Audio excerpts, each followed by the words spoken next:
واتقوا الله وقولوا قولا سديدا يصلح لكم أعمالكم ويغفر لكم ذنوبكم ومن يطع الله ورسوله فقد فاز فوزا عظيما. ويقول الله تبارك وتعالى: لن ينال الله لحومها ولا دماؤها ولكن يناله التقوى منكم. Baada ya kumshukuru Mola Subhanahu wa Ta'ala na kumtakia rehema na amani mtukufu daraja Bwana Mtume Muhammad sallallahu alayhi wa alihi wa sallama,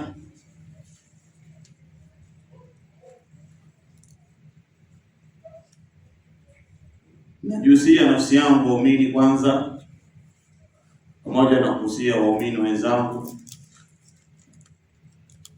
kwani wasia wa takwa, wasia wa uchamungu utakapoubeba basi utaweza kukusaidia katika haya tutakayoyazungumza.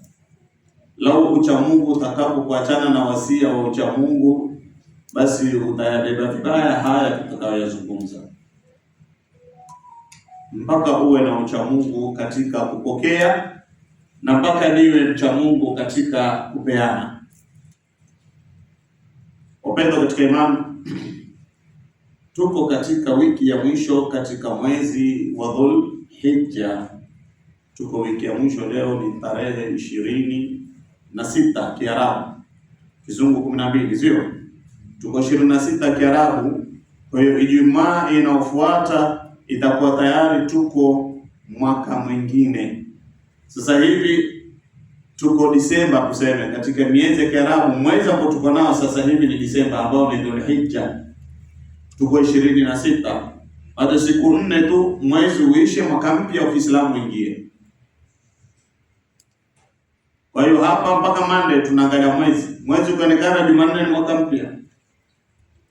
Mwezi ukionekana tutakamilisha 30, Jumatano ni mwaka mpya katika miaka ya Kiislamu 1447. Sasa tutoka 7 tuingia 8. Upendo katika imani, hotuba yangu leo pamoja ilikuwa ni munasab muktadha hali nizungumze kuhusu mwaka mpya. Tutaupokea vipi? Tutaukaribisha vipi? Tujipange na nini? Lakini nimeona nirudi nyuma katika huu mwezi ambao kwamba unaenda kutuacha. Kuna mambo fulani kidogo nyuma hatukupata kuyazungumza. Kwa hivyo naona niyazungumze haya mwanzo, alafu mwaka mpya bado tutaupata huu mwezi tuko nao insha Allah Taala, ikiwa tutakuwa hai na uzima. Wapendwa katika imani, lazima tujue ya kwamba katika Eid al-Udhiya, hile ni ibada kubwa ambayo kwamba Muislamu atakiwa aifanye, na ibada ya kuchinja. Katika Eid al-Udhiya, ibada kubwa ambayo kwamba Muislamu atakiwa aifanye ni ibada ya kuchinja. Na lengo la kuzungumza hii mada ambayo kwamba ishapita ni kwa sababu nimeona madhaifu yaliyo kwetu sisi Waislamu katika kuchinja. Lau mimi ningeambiwa nilete hisabu ya wale waliochinja safari hii katika msikiti wangu huu, katika wale ambao kwamba mimi nawajua wanaswali hapa swala zote, basi hawafiki 10. Hii ni hali ya kusikitisha. Na kwa nini wasifike 10? Je, ni uwezo hatuna? Ama ni ibada tumeidharau?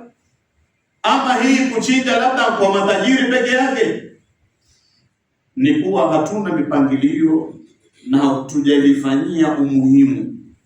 Hili suala la kuchinja hatujaliweka kipawa mbele, kwamba siku ya Eid al-Udhiya ibada kubwa ambayo Muislamu atakiwa aifanye ni ibada ya kuchinja.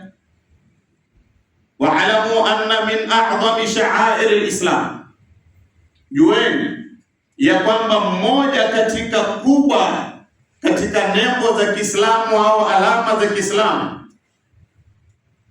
ama ushahidi kubakisha Uislamu wako allati shara'aha Allahu liibadihi, ambayo kwamba nembo ambayo kwamba Mwenyezi Mungu ameishariia kwa waja wake, ameifanya ni sharia kwa waja wake. Shari'atul udhiya ni hii ibada ama ni hii sharia tulekewa ya Eidul Udhiya, allati ahya biha almuslimuna, sharia ambayo kwamba Waislamu wameihuisha sanatan sunnata abihim Ibrahim. Unapochinja na unapouhuisha sunna kama hii, umehuisha sunna ya baba yetu Ibrahim alayhi salam. Ibrahim ni aba muslimuna katika Waislamu. Ibrahim ndio baba katika Uislamu, na Nabii Adam ni baba katika viumbe, ndio kiumbe wa kwanza kuzaliwa na kiumbe wa pili ni Hawa. So kulluna min Adam wa Hawa, sote tutoka kwa Adam na Hawa, kwa hivyo sote ni ndugu kibinadamu. Lakini ambaye kwamba ameshika bendera ya Kiislamu katika sisi umma, ambaye kwamba Uislamu wetu tunaunasibisha wapi? Ndio ile dua ya asubuhi sema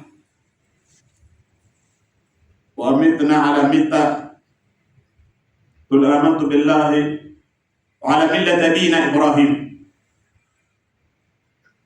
Mwenyezi Mungu, iwapo utatufisha basi utufishe katika mila ya baba yetu Ibrahim, hanifa musliman wa ma kana minal mushrikin. Kwa hivyo Uislamu unanasibishwa pamoja na kuwa kuanzia Nabii Adam alikuwa Muislamu, akaja Nabii Nuh alikuwa ni Muislamu, na nabii wote waliokuja katika dunia hii walikuwa ni Waislamu.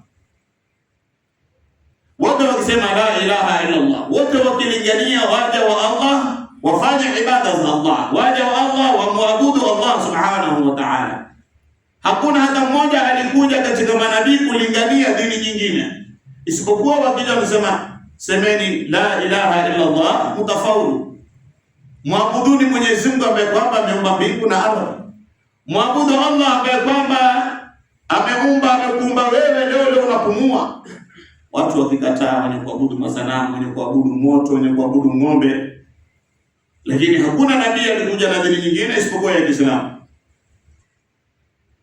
Inna dina 'inda Allahi al-Islam, dini ya haki mbele ya Mwenyezi Mungu Subhanahu wa Ta'ala ni dini ya Uislamu.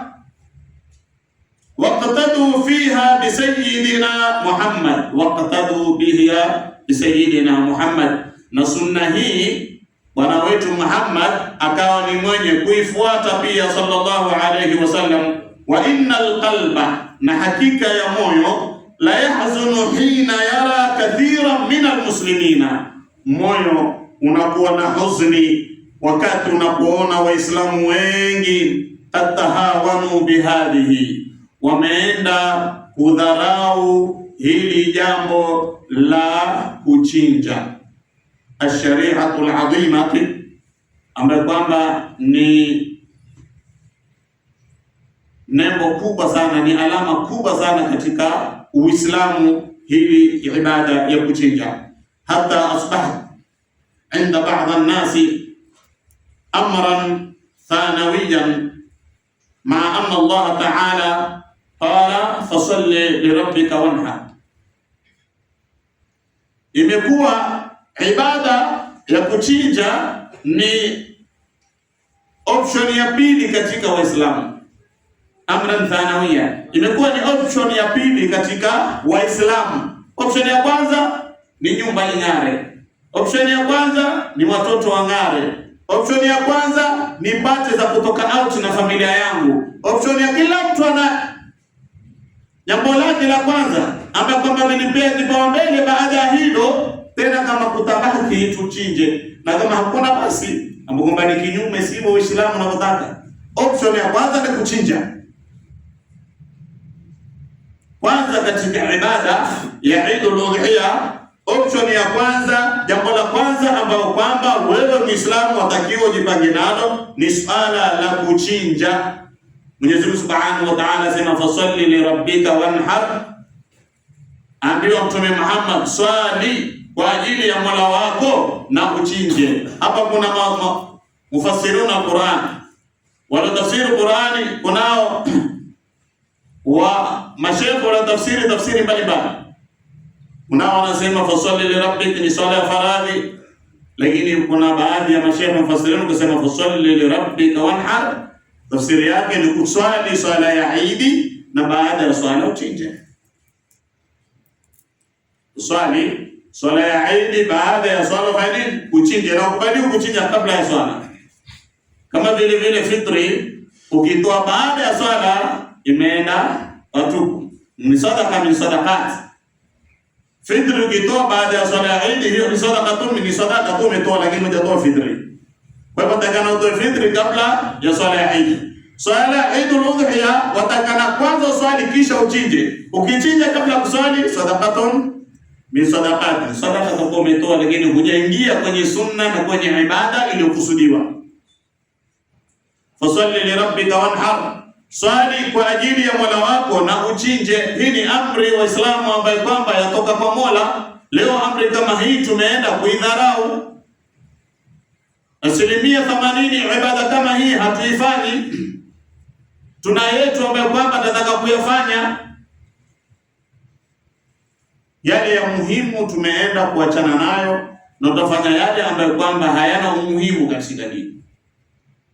Leo Waislamu watakwenda kusumbuana, wenye kuswali leo na mwingine aswali kesho, iwe ni ugomvi na fitna na watu kutozungumza na pengine kupigana kwa ajili ya swala ya sunna. Mbona hatufanyi na kupigana? Ni kwa mbona wewe uchinji na uwezo wa kuchinja uko nao? Lakini tumejenga fikra zetu sisi Waislamu wa sasa hivi, fikra zetu tumeenda kuzijenga sisi ni watu wa kurusivu, watu wa kupewa. Yaani vile tulivyo katika nchi yetu hii ya Kenya inavyoenda, basi raia pia sisi tuko hivyo hivyo. Yaani Kenya imejiweka ni katika fungu, haliwezi kufanya jambo bila kusaidiwa na nchi nyingine. Yaani ni nchi ya kupewa hii. Ni nchi maskini na si nchi maskini. Hii ni nchi za kujisimamia na kuwapatia watu mikopo. Lakini corruption ilipopanda imekuwa hii eti katika nchi maskini bila kusaidiwa na China, hii nchi haiwezi kuendelea. Bila kuchukua mkopo Jerumani, basi hatuwezi kufanya jambo fulani. Na raia sisi Waislamu tumekuwa hivyo hivyo, bila ya kuletewa nyama ya kutoka Turkey ama Qatar, basi nyama haitoliwa Kenya hii. Ibada ya haji haitofanyika Kenya hii. Yaani wasipokuja watu kutoka Qatar na kutoka Turkey, basi ibada ya kuchinja Kenya hakuna, kwa sababu wanaochinja ni wao. Ibada ya kuchinja Kenya itakuwa hakuna. Hii ni ibada ambayo kwamba tunaenda kuidharau na tumepoteza. Tutakwenda kuulizwa kesho mbele na Allah Subhanahu wa Ta'ala, ulikuwa na uwezo wa kuchinja? Lakini tuulizane katika kupigania nyama za bure. Tuulizane katika kuvutana kwenye nyama za bure.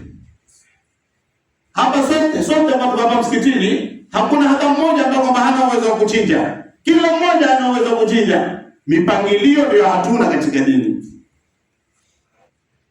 Mipangilio katika dini ndio hatuna. Tuna mipangilio katika dunia. Utapata mtu mshahara wake analipwa ni kidogo sana. Lakini mtu kama yule amepanga plani zake, ako na kiwanja na ako katika plani ya kujenga, na ana imani katika plani zake atajenga, atamaliza na tangulia. Mahesabu milioni pesa. Lakini kwenye akili yake ameshindwa kupanga, vipi mimi nitachinja na mimi katika hii ibada ya mbuzi wa 10,000 mpaka 8,000 mbuzi wao. Mzunguko wa miezi 12 mwaka mzima, Muislamu ameshindwa kujipangilia, ama Waislamu tumeshindwa kujipangilia. Tutaifanya vipi ibada kama hii? Bali tumekwenda kujipangilia na mambo yetu ya kidunia na tumesahau akhira yetu. Waqala subhanahu wa ta'ala, dhalika wa man yu'azzim sha'air Allah fa innaha min taqwa al-qulub. Na hivyo wale ambao kwamba watakwenda kuziadhimisha, kuzitukuza nembo za Kiislamu, matukufu ya Kiislamu, fa innaha min taqwa alqulub. Hapo tutapata wale wanaochinja kwa aya hii, basi hao wanao ucha Mungu katika nyoyo zao, na wale wasiochinja kinyume chake hawana ucha Mungu. Kwa hivyo wewe jipigie mahesabu, hili Eid iliyopita ulichinja? Ikiwa ulichinja, wewe uko na takwa.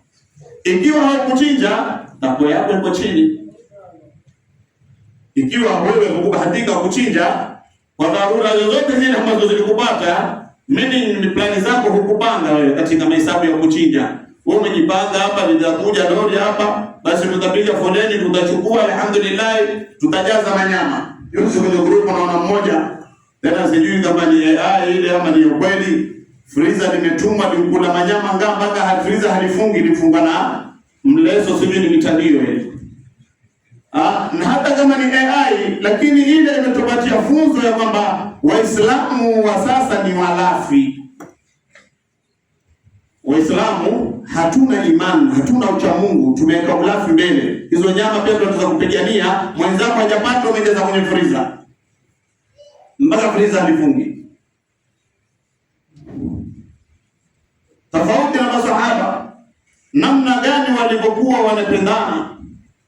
Ahibba linnasi ma tuhibbu li nafsi, wapendelee watu kile unachokipendelea nafsi yako. Masahaba roho zatoka katika ghazwa, katika vita. Masahaba wako katika kukata roho, kila mtu analia alma, kila mtu anataka maji. Basi mmoja katika masahaba akasikia sauti ya sahaba mwenzake ataka maji, basi akaenda na maji. Kufika pale akamwona ni huyu, akampatia maji.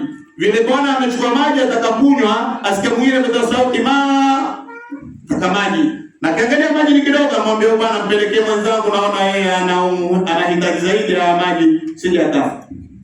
Akipelekewa yule na akasikia mwingine na kutoa sauti, akamwambia mpelekee yule mwenzangu, anahitaji zaidi ya maji, sije akafariki. Akifika kwa yule ambaye kwamba watatu apelekewa amefariki, akirudi wa kwanza amekufa, akienda wa pili amekufa. Angalia ni mahaba kiasi gani. Mtu ako tayari yeye afe, Muislamu mwenzake aishi. Leo kinyume chake, tuko tayari mwenzetu afe, sisi tuishi. Hiyo tuizungushe kinyume, ndio Waislamu tulivu. Leo tuko tayari hata kumtafutia matatizo Waislamu wenzetu, kumpangia matatizo, kumpangia mitihani, kumpangia fitna, ili kusudi tu awe na shida yule mwenzako, wewe uwe na raha. Kibaya zaidi, atakapomwona mwenzako aishi na raha, wewe wachukia. Hutaki mwenzako aishi na raha, wataka wewe peke yako uwe na raha katika dunia hii. Thumma madha ba'da dhalik, wewe uishi na raha, ulimwengu wote wako wewe ndio kuandaa wewe, kisha utakufa sasa. Ufikishe miaka 100 wewe utakufa. Kwa hivyo tumekwenda kuidharau ibada ya kuchinja, na utakapodharau ibada ya kuchinja ni kuonesha nyoyo zetu hazina ucha Mungu. Wakathabata anin nabii sallallahu alayhi wasallama, na hakika imethubutu au imepokewa kutoka kwa Bwana Mtume Muhammad, rehma na amani ziwe juu yake, annahu dhaha kulla amin, ya kwamba Bwana Mtume sallallahu alaihi wasallam alichinja kila mwaka. Kila mwaka Rasulullah alikuwa akichinja, kila mwaka Mtume mpaka kuondoka kwake duniani, Mtume Muhammad sallallahu alaihi wasallam alikuwa anachinja. Mtume sallallahu alaihi wasallam dhaha nabiyu, alichinja Mtume sallallahu alaihi wasallam bikabsheni, kondoo wawili, bikabsheni, kondoo wawili, amlahaini, kondoo ambaye kwamba alikuwa na rangi mbili, rangi nyeupe na rangi nyeusi.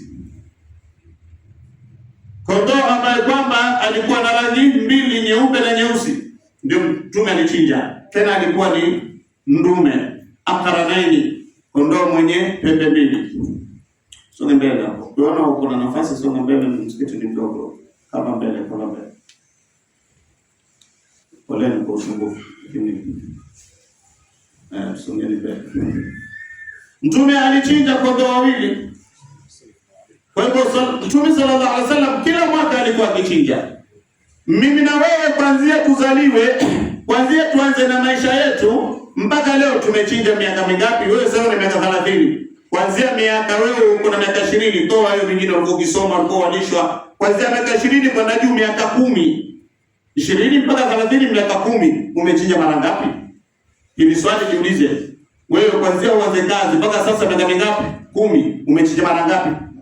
Kuanzia uanze kazi mpaka sasa hivi miaka mingapi? 5. Umechinja mara ngapi? Kuanzia uanze kazi mpaka sasa hivi miaka mingapi? 2. Umechinja mara ngapi? Hii ni kuonesha hatujalipea umuhimu jambo la kuchinja. Kila siku wanasema Waislamu udhaifu wetu mkubwa uko kwenye sunna. Hainama nasma anna hadha al-amru huwa sunna, bas story yetu imeishia hapo. Hili sunna, bas ukisikia sunna story imeishia hapo, ila nifanye. Na kibaya zaidi mtu afanye jambo ambalo si la sunna, ulipatie kibao mbele la sunna uliache. Haya yako pia. La sunna uliache ambalo si la sunna, ulipatie kibao mbele. Haya pia yafanyika. Halina dhambi unalolifanya la khairi, ni ibada, lakini je, umelipokea kwa mtumi? Umelipokea kwa mashehe. Haukamu jambo la mashehe liwe litakuwa na nguvu kuliko la mtumi. Haiwezekani. Lazima lilotoka kwa Nabii Allah Ibrahim likaja kwa Mtume Muhammad, likaja kwa Sayyidina Umar, likaja kwa Sayyidina Abubakar, likaja kwa Sayyidina Uthman, Ali wa haula mpaka kufikia zama zetu hizi. Tasbihi, mwana tasbihi. Hii tasbihi kuna wakati inaweza kukufanya wewe upate madhambi. Tasbihi ambapo kwamba mimi nimechukua kwa lengo la kupata thawabu, lakini kuna wakati hii inaweza kuniletea madhambi. Kwa nini? Kwa sababu hii si sunna ya Mtume. Hii haikupokewa kwa Mtume, si sunna ya Mtume. Ni mashehe tu walienda kwamba hii inapokuwa mkononi basi itakuwa ni rahisi kukumbuka kwamba kuna Mungu atakutaja, utasema la ilaha illallah. Tashika story ile baadaye kwa nani kwa tasbihi utakumbuka la ilaha illallah. Hii inafaa itumike wakati kuna mahesabu yako, mimi nitaka kumswalia Mtume mara 1000, hii ni rahisi kuhesabu. Kuliko kuhesabu kwa vidole. Lakini ukifanya hii ndio kila kitu ukasahau vidole kuhesabu nazo, hii ni sunna umeiacha. Umelipea jambo la mashehe mbele, sunna ukaiacha, imekwenda kwa madhambi. Kila baada ya swala hisabu ni ndogo, subhanallah subhanallah subhanallah. Ni bora zaidi kila baada ya swala uhesabu na vidole. Kwa sababu ndio sunna Mtume sallallahu alaihi wasallam. Na ni bora zaidi ukileta sasa mimi nitaka la ilaha illallah mara 10,000, tumia tasbihi kwa vidole, hesabu itakupotea. Lakini isiwe kila mahali tasbihi. Kuna pale zingine hesabu ndogo hizi adhkar baada salati leta kwa vidole. Ndio sunna Mtume Muhammad sallallahu alaihi wasallam. Kadhalika wenzetu wanaotoka siku 40, si sunna Mtume. Si sunna ya Mtume kutoka siku 3, siku 40, miezi 4, mwaka, si sunna Mtume. Ni jambo limewekwa na mashehe, jambo la khairi. Sasa iwe wewe kwa mwaka watoka siku 40 mara 2, lakini uchinje hata siku moja, ile kutoka yako huenda kukuletea madhambi kwa sababu umelidharau la Mtume ukashika la mashehe. Kwa hivyo lazima la Mtume liwe kipaumbele, kisha la mashehe liwe nyuma.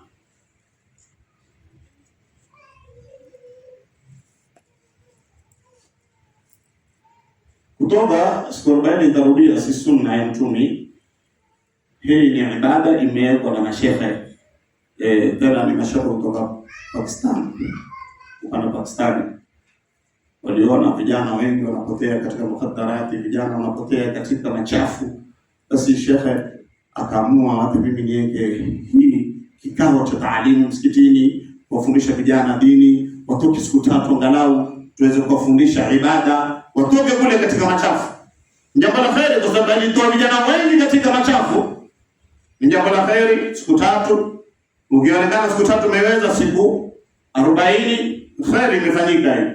Lakini ukisema hii ni sunna mtume, madhambi moja kwa moja tayari umemsikiliza mtume, si sunna mtume. Na wengi katika watu tunasikia wakisema hii ndio sunna mtume, iko wapi?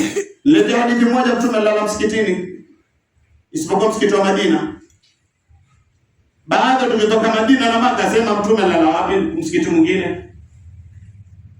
Kwa hiyo semeni hii ni kheri tofanya.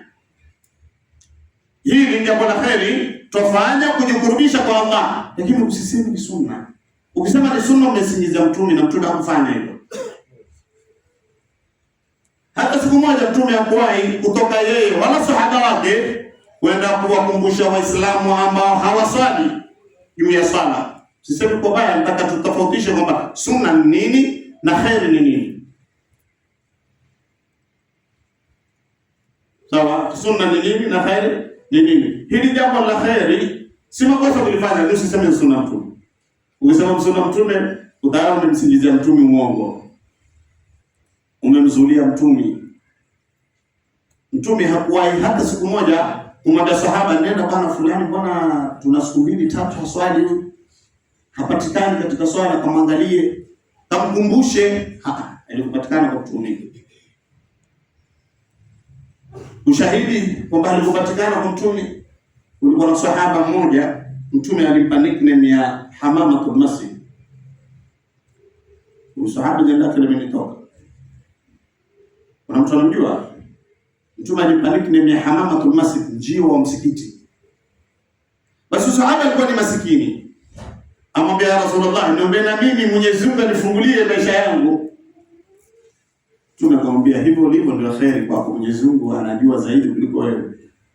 Anakaa chamba, ya Rasulullah, bwana haya maisha mimi amenichokesha, niombe na mimi Allah anifungulie. Mtume kawa hataki kumwombea. Akalazimisha mpaka Rasulullah sallallahu alaihi wasallam akamwombea dua, yule bwana akafungukiwa na maisha. Inasemekana alikuwa na kibuzi kimoja kilichoka. Alipoombewa dua na Rasulullah, kibuzi kikapata nguvu, kikanona, kikazaa. Jamaa akaona mbuzi wengi sana. Yeye alikuwa hatoki msikitini mpaka mtume akambariki demu huyu ni njiwa msikiti. Baada ya kupata mbuzi wengi, mifugo ilikuwa mingi, akawa sasa dhuhuri haonekani, amekuja alasri. Mara dhuhuri amewahi, asri amekosekana. Mara magharibi hayuko, amepatikana isha. Mtume sallallahu alaihi wasallam akiulizia, vipi fulani? Ndio fulani kwa busy na biashara. Ndio mashaallah. Ikaenda hivyo mpaka Mtume sallallahu alaihi wasallam ule bwana akawa hapatikana msikitini. Apatikana swala moja zingine apatikani. Mtume akambadilisha jina, baada ya Hamamatul Masjid akamwita Ghurabul Masjid, kunguru msikiti. Tofauti jina lishakuwa Hamama, jina la njiwa ni jina zuri. Hata wanaopendana wale huitana njiwa wangu, sio? Katika mahaba yale ndani hasa wale wenye kudanganyana. Utamwona muita mtoto watu, wewe njiwa wangu bwana. Lakini nataka lake ndio ishakubata, atakuwa kunguru wako. Umtaki tena. Hivyo ndio Mtume sallallahu alaihi wasallam alimwita bwana Hamamatul Masjid. Kisha baadaye akawa hapiti msikitini, akatoa Ghurabul Masjid, akawa yeye ni kunguru msikitini, ataruka msikitini apatikana. Mtume sallallahu alaihi wasallam, hakuna riwaya inasemekana kwamba endeni mkumbushe ile bwana kuhusu swala, hakuna riwaya. Lakini iko riwaya Mtume alituma masahaba waende wakachukue zakat kwake, zakat ikachukuliwa kwake. Akamwambia, endeni kwa sahaba fulani mwambie tumetumwa na Mtume zaka, kwa sababu sasa yeye ni tajiri. Kisha gerevu ule bwana akakataa kutoa zaka. Ambaye Rasulullah bwana, mimi sitoi. Kama hatoi zaka, na atuma sahaba, atuma kwake yeye kwenda kuchukua nini? Zaka. Kwa nini Mtume sallallahu alaihi wasallam atume sahaba aende akachukue zaka kwa huyu bwana ambaye ametajirika? Kwa sababu khudh min amwalihim sadaqatan tutahhiruhum wa tuzakkihim. Kuna fi'l amri bwana, chukua katika mali yao sadaqa ili uwasafishe wao na mali yao. Lakini hakuna katika aya hata moja aliyokuwa Mtume walete msikitini kwa chukua waje waswali, hakuna. Ndio maana Mtume hakumfuata yule bwana kwenda kuja msikitini kuswali. Swala ni mwenyewe umekubali Muislamu ni muumini. Inna salata kanat ala mu'minina kitaban mawquta. Swala ni faradhi, ni jambo la lazima, lakini hakuambiwa Mtume afuate watu waje swali. Lakini Mtume aliamrishwa afuate mali kwa matajiri watoe zaka. Na ndio Mtume hivyo alifanya, hakuwahi kupeana sahaba hata mmoja, enda uwakumbushe wenzenu mbona hawaswali. Ila ilikuwa Mtume akisema natamani nipishe hiki kibla, nipishe nipatie mtu aswalishe, niende nikachome nyumba za wale ambao kwamba hawapati swala za jamaa. Hiyo ndio Mtume alikuwa akisema, natamani nipishe mmoja wenu aswalishe, mimi niende nikazichome zile nyumba za watu ambao kwamba hawaswali swala za jamaa. Kwa hiyo mimi nitakwambia wewe kutoka msikitini kwenda kumkumbusha Muislamu mwenzako si sunna, lakini nitakwambia ni khairi, jambo la khairi. Kwa hiyo nitaingia kwenye jambo la khairi, umefanya ni khairi, lakini usiseme ni sunna. Kwenda kulala msikitini siku 3 siku 40 si sunna ya sahaba yoyote, lakini jambo la khairi. Tutafanya jambo la khairi, sio ni kujikurubisha kwa Allah Subhanahu wa Ta'ala, lakini si sunna ya Mtume. Ili swali niliulizwa masala tablighi, kuna mtu ameniuliza msikitini, ndio maana nimeakusia kidogo. Mtume sallallahu alaihi wasallam asema la yashuddu ar-rihala illa fi thalathati al-masjid. Haifai, haikubaliki kufunga safari kwenda kufanya ibada katika msikiti, kutia nia mimi naenda kufanya itikafu siku 3 Masjid Kajiado. Haifai. Tumesema natoka siku 3 ama siku 40 naenda msikiti wa Mlolongo, tumekataza.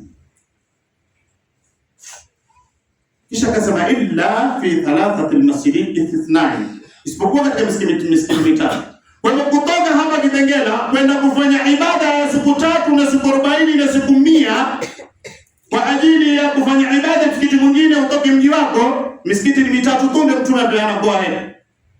Akasema msikiti wa Makka na msikiti wa Madina na Baitul Maqdis, Masjid al-Aqsa. Pekee yake hizo ndio za kutia nia, bwana mimi naenda zampele kitafu siku 40 kule. Misikiti mingine hukubali. Sasa mbona watu watoke siku 40? Ni jambo limefanywa na shekhe. Shekhe aliona hili khairi kalieka, na iko kwenye dini. Ukiona hili jambo khairi fanya, amrisha na wengine wafanye, lakini usije ukateleza kwamba hili sunna. Ili ukamkosesha Muislamu sunna, ukamfanyisha jambo ambalo si la sunna. Leo wangapi katika Waislamu wanatoka siku 40? Siku 40 ni shilingi 8,000, kwa chache 10,000. Kutoka siku 40, lakini mtu huyo muulize wewe kuchinja hajachinja, angalia vile umemkula akili yake. Umemwonyesha hidi kumbe ni aula kuliko hidi. Hajawahi kuchinja kwanza zaliwe, lakini ametoka siku 40 mara kadhaa.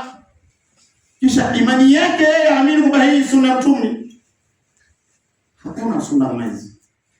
Mtume sallallahu alaihi wasallam kila kitu masahaba kwenda nje ya Madina wanaenda kufikisha kalimatu la ilaha illa Allah.